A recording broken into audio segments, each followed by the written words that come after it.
Malayalam astrology ചാനലിലേക്ക് എല്ലാ പ്രേക്ഷകർക്കും സ്വാഗതം. നമ്മള് കഴിഞ്ഞ വീഡിയോന്റെ അവസാനം പറഞ്ഞു നിർത്തിയ തന്നെയാണ് തുടങ്ങിയിരിക്കുന്നത്. അവസാനം കേന്ദ്രരാശികളും പഞ്ചാംഗ പരിചയമായിരുന്നു. ഇന്ന് പറയാൻ പോണത് ചെറിയ വിവരണങ്ങൾ, ഭാവങ്ങളെ കുറിച്ചിട്ടാണ്. അതൊക്കെ പറഞ്ഞ് മനസ്സിലാക്കി ചെറിയ ചെറിയ വിവരങ്ങൾ പറഞ്ഞതിന് ശേഷം നമുക്ക് ഒരു കൊച്ചിന്റെ ജനനം എങ്ങനെ ഗണിച്ചെടുക്കാം അതിലളിതമായ രീതിയിൽ എന്നുള്ളത് അതെന്റെ വിജയൻ സാറ് പഠിപ്പിച്ചെന്ന രീതികൾ വെച്ചിട്ട്. അപ്പോ ഇതിന് മുമ്പായിട്ട് നാഴിക വിനാഴികളെ കുറിച്ച് കുറച്ച് വീഡിയോകളുണ്ട്.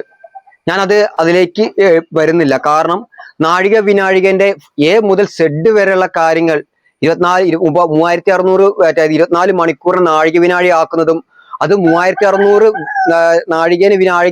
വിനാഴികനെ നാഴിക വിനാഴി ആക്കുന്നു. അതിന്റെ ഫുൾ എപ്പിസോഡ് ഫുൾ വീഡിയോ ഇതിന്റെ മുമ്പ് ഞാൻ ഇട്ടിട്ടുണ്ട്.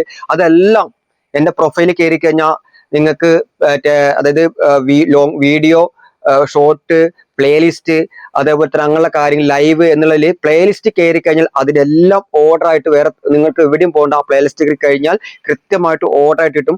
ജ്യോതിഷം പഠിക്കാൻ പോകുന്നവർക്ക് ഇതൊരു താല്പര്യമുള്ളവർക്ക് ഇതൊരു ചെറിയൊരു സപ്പോർട്ട് ആകും. കാരണം തുടക്കക്കാർക്കൊക്കെ പെട്ടെന്ന് മനസ്സിലാക്കി കഴിഞ്ഞാൽ പുതിയൊരു ഗുരുനാഥന്റെ അടുത്ത് പോകുമ്പോൾ പെട്ടെന്ന് കാര്യങ്ങൾ ഒന്ന് ഗ്രഹിച്ചെടുക്കാൻ പറ്റുന്നുണ്ട്. കാരണം PG പഠിക്കുന്നതിന്റെ അടുത്ത് പോയിട്ട് പഠിക്കുന്നവന്റെ അടുത്ത് പോയിട്ട് LKG പഠിപ്പിച്ചിട്ട് കാര്യമുണ്ടോ? ഇല്ല. PG പഠിക്കേണ്ടത് LKG പഠിക്കേണ്ടത് LKG തന്നെ പഠിക്കണം. അല്ലാതെ LKG പഠിക്കുന്നതിന് PG ക്ലാസ് എടുത്തിട്ട് കാര്യമില്ല. അപ്പൊ തുടക്കക്കാർക്കൊക്കെ അത് വളരെ ഉപകാരമാണെങ്കിൽ ഉപകാരമാകട്ടെ.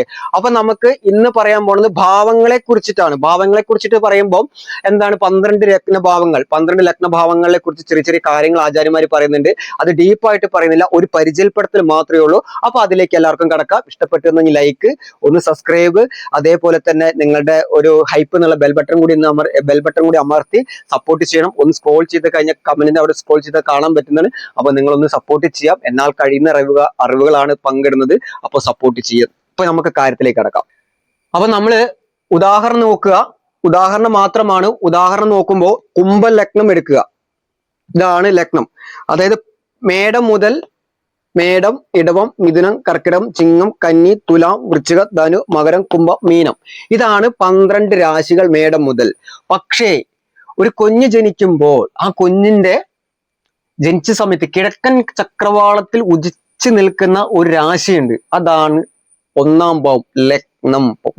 ലഗ്നം എന്ന് പറയുന്നത് പവർഫുൾ ആയത്, ചന്ദ്രനെ കൊണ്ടല്ല നമ്മൾ 1-ാം ഭാവം, 2-ാം ഭാവം, 3-ാം ചിന്തിക്കുന്നത്. ലഗ്നം കൊണ്ടാണ് 12 ഭാവങ്ങൾ ഉണ്ടാക്കുന്നത്. അപ്പൊ ആ ലഗ്നം 12-ാം ഭാവം നമ്മൾ ഉദാഹരണമാണ്. ലഗ്നം ചിങ്ങമാകാം, വൃശ്ചികമാകാം, മിഥുനമാകാം, ഏത് ലഗ്നമായിക്കോട്ടെ അത് 1-ാം ഭാവമായിട്ട് സങ്കല്പിക്കണം. ഇവിടെ വേറൊരു സംഗതിയും കൂടി നോക്കണം. ഈ ലഗ്നം കുംഭമാകാൻ വിചാരിച്ചോളൂ. അല്ലെങ്കിൽ ഉദാഹരണം കുജൻ ഇവിടെ നിൽക്കുകയാണ്.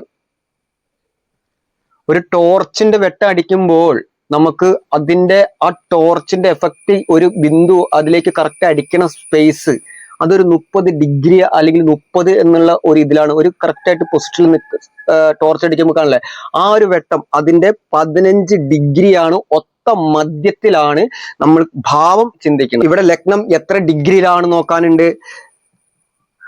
മധ്യത്തിലാണോ, ആദ്യമാണോ, മധ്യത്തിലാണോ, അവസാനത്തിലാണോ, അത് എത്ര ഡിഗ്രി മിനിറ്റിലാ നോക്കിയിട്ട് ഉണ്ട്. ഉദാഹരണം ലഗ്നം 15 ഡിഗ്രിയിലാണ് ഇവിടെ നിൽക്കുന്നു വിചാരിച്ചോളൂ. 15 ഡിഗ്രിയിൽ, അതായത് ലഗ്നം മധ്യസ്ഫുടമായിട്ട് കാണണം. 15 ഡിഗ്രി ഇങ്ങോട്ടും 15 ഡിഗ്രി ഇങ്ങോട്ടും എടുക്കുമ്പോൾ ലഗ്നത്തിന്റെ പ്രഭ എന്ന് പറയുന്നത് 30 ഡിഗ്രിയാണ്. അപ്പൊ 15 ഡിഗ്രി താഴോട്ടും 15 ഡിഗ്രി മുകളിലിട്ടിരിക്കുമ്പോൾ ലഗ്നത്തിന്റെ പ്രഭ 30 ഡിഗ്രി ആയിട്ട് മാറും. അപ്പൊ ഏകദേശം മിക്ക രാശികളും ചിലപ്പോൾ 2 പോർഷൻ ആയിട്ട് വരും. അതൊക്കെ ഡീപ്പായിട്ട് പിന്നോട്ട് പറയാം. പിന്നെ അതിനെ കുറിച്ച് ഒന്നും കൂടി പറയുകയാണെങ്കിൽ ഏകദേശം 28 ഡിഗ്രിയിലാണ് ഗ്രഹം നിൽക്കുന്നതെങ്കിൽ, നമ്മുടെ ഒരു 28 ഡിഗ്രി ആണെങ്കിൽ ഈ 15 ഡിഗ്രി ഇങ്ങോട്ടും 15 ഡിഗ്രി മുകളിലോട്ട് എടുക്കുമ്പോൾ ഏകദേശം ഈ 30 ഡിഗ്രി, ഈ ഒരു ചിങ്ങൻ രാശിന്റെ ഒരു പോർഷൻ കൂടി കയറി വരും എന്നുള്ളതും കൂടിയാണ്. അതങ്ങനെ ചില രാശികളൊക്കെ അത് കൃത്യമായ ഡിഗ്രി മിനിറ്റ് നോക്കിയാലേ നമുക്ക് കറക്റ്റ് ആയിട്ട് എത്ര ഡിഗ്രി അത് നിൽക്കുന്നത് അതിനെക്കുറിച്ച് ഡീപ്പായിട്ട് ഞാൻ പിന്നെ പറഞ്ഞു തരണം. ഇപ്പൊ നമുക്ക് അതിലേക്ക് കടക്കേണ്ട യാതൊരു ആവശ്യമില്ല. ഇന്ന് നമ്മൾ പറയാൻ പോണത് ലഗ്നത്തിന്റെ ഭാവങ്ങളെ കുറിച്ചിട്ടാണ് പറയണത്. ലഗ്നം കൊണ്ട് 12 ഭാവങ്ങൾ, അപ്പൊ മേടം മുതൽ 12 രാശികൾ, ലഗ്നം മുതൽ 12 ഭാവങ്ങൾ. ഈ ലഗ്നം കൊണ്ടാണ് നമ്മുടെ ജീവിത യാത്രാനുഭവങ്ങൾ ചിന്തിക്കുന്നത്. 12 ഭാവങ്ങൾക്ക് 12 കാര്യങ്ങൾ പറയണത്. അപ്പൊ അതെന്തൊക്കെയാണ് നമുക്ക് നോക്കാം. ഈ ലഗ്നം കുംഭമാകുക. അപ്പോ ലഗ്നം കുംഭമാകുമ്പോ ആ ലഗ്നത്തിന്റെ അധിപൻ ആരായിട്ട് മാറും? ശനി. ലഗ്നം കൊണ്ട് എന്തൊക്കെ ചിന്തിക്കുന്നുണ്ട്? ചെറിയ ഭാവങ്ങൾ പൂർണ്ണമായിട്ട് പറയുന്നില്ല, പരിചയപ്പെടുത്തൽ മാത്രമേ ഉള്ളൂ കേട്ടോ. അപ്പൊ ലഗ്നം കൊണ്ട് എന്തൊക്കെ ചിന്തിക്കുന്നുണ്ട്? ദേഹസ്യ സൗഷ്ടവും സ്വസ്തി സ്ഥിതി ശ്രേയസ് യശസ് സുഖം. അതായത് ശരീരത്തിന്റെ കീർത്തിയും യശസ്സും സുഖവും മറ്റ് ഒരുപാട് കാര്യങ്ങൾ ചിന്തിക്കുന്നത് ലഗ്നം കൊണ്ടാണ്. ശരീരത്തിന്റെ എല്ലാം ചിന്തിക്കുന്നത് ലഗ്നം കൊണ്ടാണ്. അപ്പോൾ കുംഭലഗ്നത്തിലേക്ക് നിൽക്കുന്ന ഗ്രഹത്തെയും നോക്കുന്ന ഗ്രഹത്തെയും യോഗം ചെയ്യുന്ന ഗ്രഹത്തെയും വെച്ചിട്ട് ദേഹത്തിന്റെ കാര്യങ്ങൾ ചിന്തിക്കുന്നത്. രണ്ടാം ഭാവം എന്തൊക്കെ ചിന്തിക്കുന്നത്? രണ്ടാം ഭാവം ഇതാണ് മീനം. കുംഭലഗ്നത്തിന്റെ രണ്ടാം ഭാവം എന്ന് വെച്ചാൽ മീനമാണ് രണ്ടാം ഭാവം. അതിന്റെ അധിപൻ ആരാണ്? ഗുരു. അതും കൂടി ഞാൻ രേഖപ്പെടുത്താം ഇവിടെ. അപ്പൊ രണ്ടുകൊണ്ട് എന്തൊക്കെ ചിന്തിക്കുന്നത്? രണ്ടാം കൊണ്ട് ഭർത്തവ്യം വകിലം വിത്തം വാണിച്ചക്ഷുച്ചാം ദക്ഷിണാം എന്ന് വെച്ചാൽ വലത്തെ കണ്ണ്. അതേപോലെ തന്നെ പലതരത്തിലുള്ള വിദ്യകള്. ആ രണ്ടാം ഭാവാധിപൻ ആരാ നോക്കും? വ്യാഴമാണ്. രണ്ടാം ഭാവത്തിൽ നിൽക്കുന്ന ഗ്രഹത്തെയും കൊണ്ടും രണ്ടാം ഭാവത്തിലേക്ക് നോക്കുന്ന ഗ്രഹത്തെയും കൊണ്ട് വിദ്യ, താമസിക്കുന്ന വീട്, അതേപോലെ തന്നെ ഏത് വിദ്യ കിട്ടണം, അങ്ങനെയുള്ള കാര്യങ്ങളെല്ലാം ചിന്തിക്കുന്നത് രണ്ടുകൊണ്ടാണ് ചിന്തിക്കുന്നത് എന്നുള്ളതും കൂടിയാണ്. ഇതാണ് ചെറിയ വിവരങ്ങൾ മാത്രമാണ്, ഭാവങ്ങളെ പരിചയപ്പെടുത്തൽ മാത്രമേ ഉള്ളൂ. പിന്നീട് അതിനെക്കുറിച്ച് നമുക്ക് ഓരോ കാര്യങ്ങൾ എന്തൊക്കെ തരുന്നുണ്ട് വിശദമായിട്ട് ഡീപ്പായിട്ട് പറഞ്ഞു തരുന്നതായിരിക്കും. അടുത്ത എന്താണ്? മൂന്നാം ഭാവം. അപ്പൊ രണ്ടിലേക്ക് നോക്കുന്ന കാര്യങ്ങളൊക്കെ നോക്കും. മൂന്നാം ഭാവം എന്ന് പറയുന്നത് നമ്മുടെ കുംഭലഗ്നത്തിന്റെ മൂന്നാം ഭാവം മേടൻ രാശിയാണ്. അധിപൻ കുജൻ. അപ്പോ ഓരോ ഭാവത്തിനും ഓരോ അധിപന്മാരും ഉണ്ട് കേട്ടോ. ആ അധിപന്മാരെ നോക്കണം. വെറുതെ 3 കൊണ്ട് ഫലം പറഞ്ഞിട്ട് കാര്യമില്ല. ഓരോ ഭാവത്തിനും ഓരോ അധിപന്മാരുണ്ട്, കാരകന്മാരുണ്ട്, സൂചകന്മാരെന്നൊക്കെ പറയും. അതിന് നോക്കുന്ന ദൃഷ്ടി ചെയ്യുന്ന യോഗം ചെയ്യുന്ന ഗ്രഹങ്ങളൊക്കെ ഉണ്ട്. അപ്പൊ 3 കൊണ്ട് എന്തൊക്കെ പറയണ്ട്? ധൈര്യം വീരം ച ദുർബുദ്ധി സഹോദര പരാക്രമോ എന്ന് പറയുന്നത്. അതെ, ധൈര്യം വീര്യം ച ദുർബുദ്ധി, അല്ലെങ്കിൽ ദുർബുദ്ധി, അതുപോലെ തന്നെ പരാക്രമങ്ങള്, കമ്മ്യൂണിക്കേഷൻ ഹാർഡായിട്ട് പോവാ, തീവ്രമായിട്ട് ഇരിക്കുമോ എന്നൊക്കെ 3 കൊണ്ടാണ് ചിന്തിക്കുന്നത്.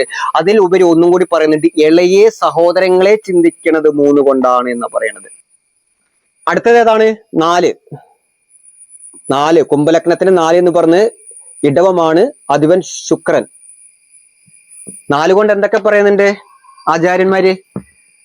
സുഖസ്ഥാനമാണ്. 4, 7, 10 ഒരു കേന്ദ്രമാണ്. അപ്പൊ ഈ 4ാം ഭാവാധിപനൊക്കെ സ്വക്ഷേത്ര ബലവാനായിട്ട് നിൽക്കുക എന്നുള്ളത്, അല്ലെങ്കിൽ കാരകൻ ഏതെങ്കിലും ഭാവത്തിൽ നിൽക്കുക, 4ലേക്ക് ദൃഷ്ടി ചെയ്യണം എന്നുള്ളത്. ഇവിടെ യോഗം ചെയ്യുന്ന ഗ്രഹങ്ങളെ കൊണ്ട് എന്താ? മാതുരന്മാര്, സുഹൃത്തുക്കള്, മാതാവ്, സുഖസ്ഥാനങ്ങളാണ് ഈ 4 കൊണ്ട് ചിന്തിക്കുന്നത്. മാതാ സുഹൃത് ഭാഗ്യനവും ക്ഷേത്രം ഒക്കെ ചിന്തിക്കുന്നത് 4 കൊണ്ടാണ്. സുഖസ്ഥാനമാണ് മാതാവിന് ചിന്തിക്കുന്നത്. അങ്ങനെ 4 കൊണ്ട് നിൽക്കുന്ന ഈ നോക്കുന്ന ഗ്രഹങ്ങളെ കൊണ്ട് ഇത്യാദി വാഹനം, വീട്, കുതിര, ആന, അങ്ങനെയുള്ളൊക്കെ കാര്യങ്ങൾ, വാഹനം എല്ലാം ചിന്തിക്കുന്നത് 4 കൊണ്ടാണ്. അപ്പൊ 4 നിൽക്കുന്ന ഒരാൾ 4ാം ഭാവം വീട് വേണോ, ഒരാൾ ജ്യോതിഷമായിട്ട് വരുമ്പോ വീട് വേണോ ചോദിക്കും, വീട് സാധ്യതയുണ്ടോ. നമ്മൾ നോക്കുമ്പോൾ ചന്ദ്രാൽ ഊർഫലോ അല്ലെങ്കിൽ ദശ നോക്കിയിട്ടല്ല, ലഗ്നത്തിന് 4ലേക്ക് കണ്ണോടിക്കണം. ഒരു വിദ്യാർത്ഥി വരുന്നുണ്ട്, ഏത് വിദ്യാഭ്യാസം പഠിക്കണം, 2ലേക്ക് കണ്ണോടിക്കണം. അല്ലാതെ 10ലേക്ക് വേറെ ഓടിച്ചിട്ട് കാര്യമില്ല. 2ാം ഭാവമാണ്. അങ്ങനെ ഓരോ ഭാവത്തിനും ഓരോ കാര്യങ്ങൾ സൂചന. സഹോദര പ്രശ്നങ്ങളുണ്ടോ? 3 കൊണ്ട് ചിന്തിക്കുന്നുണ്ട്. അങ്ങനെ ഓരോത്തിനും ഓരോ കാര്യങ്ങൾ പറയുന്നുണ്ട്. അടുത്തത് 5ാം ഭാവം.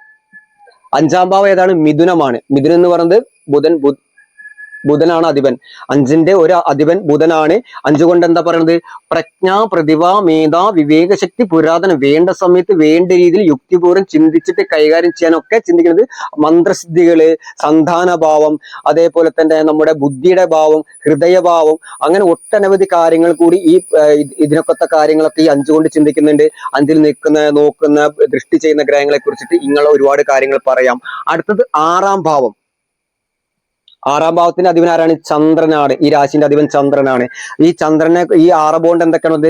അതായത് രോഗങ്ങൾ, ചതി, വഞ്ചന, കളവ്, ശത്രുത, ഇതൊക്കെ 6 കൊണ്ട്. 6 എന്ന് പറഞ്ഞ് വേറൊരു കാര്യമുണ്ട്, ഉപജയ രാശിയും കൂടിയാട്ടോ. 6 ഉപജയ രാശിയാട്ടോ. ഉപജയ രാശിയും കൂടിയാണ്. അത് പിന്നീട് വിശദമാക്കാണ് ഉപജയ രാശി എന്താന്നുള്ളതാണ്. അപ്പൊ 6 കൊണ്ട് രോഗം, ചതി, വഞ്ചന കാര്യങ്ങളൊക്കെ 6 കൊണ്ട് ചിന്തിക്കണം. അതിൽ തന്നെ ചെറിയ ചെറിയ മുറിപ്പാടുകള് ഒക്കെ ചിന്തിക്കണം 6 കൊണ്ടാണ്. അപ്പൊ അതിനൊരു കാരകനുണ്ട്, അധിപനുണ്ട്. അതിലേക്ക് ദൃഷ്ടി ചെയ്യുന്ന ഗ്രഹങ്ങളൊക്കെ നോക്കിയിട്ട് നമുക്ക് രോഗസാധ്യത പറയാൻ പറ്റും. അടുത്തത് എന്താണ്? നമുക്ക് 7-ാം ഭാവം. 7 എന്ന് പറയുന്നതാണ് 5 ഒരു ത്രികോണമായിട്ട് 5ഉം 9 ഒരു ത്രികോണമാണ്. ഈ കുംഭലഗ്നത്തിന് 5 ത്രികോണം, അത് കഴിഞ്ഞ് 9 ഒരു ത്രികോണമാണ്. അപ്പൊ അടുത്തത് 7-ാം ഭാവം. 7-ാം ഭാവം കൊണ്ട് എന്തൊക്കെ ചിന്തിക്കുന്നുണ്ട്? 7-ാം ഭാവത്തിന് രവിയാണ്. 7 കൊണ്ട് വിവാഹം, മദന, ലോക, ഭാര്യ, ഭർത്ത്, സമാഗവും, അത് ശയന സാധനങ്ങള്, എന്താ പറയാ, സുഖസ്ഥാനം, യാത്രാസ്ഥാനം, നഷ്ടപ്പെട്ട സാധനങ്ങളെല്ലാം തിരിച്ചു കിട്ടുമോ ഇല്ലയോ എന്ന് ചിന്തിക്കുന്നത് 7 കൊണ്ട്. ഇവിടെ സാധാരണ എല്ലാവരും 7-ാം ഭാവം ജീവിത പങ്കാളി എങ്ങനെയായിരിക്കും എന്നുള്ളത് 7 കൊണ്ടാ ചിന്തിക്കുന്നത്, അല്ലാതെ 8 കൊണ്ടല്ല. ഇവിടെ എന്തായാലും നോക്കുക, സ്ത്രീജാതകത്തിൽ 8-ാം ഭാവം നോക്കുക, അത് ഭർത്താവിന് ചിന്തിക്കും. ഒരിക്കലും അതൊക്കെ വെറും തെറ്റായ കാര്യങ്ങളാണ്.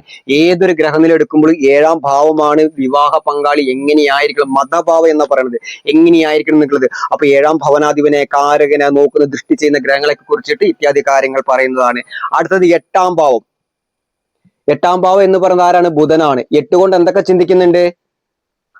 6, 8, 12. ഇതൊരു വളരെ കോംപ്ലിക്കേറ്റഡ് ആയ ഒരു പ്രശ്നമാണ്. കാരണം 8 കൊണ്ടതാണ് സർവപ്രാണേശോ വിപദോ അപവാദ ഹേതുപ്രദേശോ മരണസ്യദാസ എന്ന് വെച്ച് കഴിഞ്ഞാൽ സർവവസ്തുക്കളുടെ നാശം, ആപത്തുകൾ, മരണത്തിന്റെ കാരകൾ, അധപതനങ്ങൾ എല്ലാം കൊണ്ട് ചിന്തിക്കുന്ന 8 കൊണ്ട് സർവ്വ ദോഷങ്ങളാണ് പറയുന്നത്.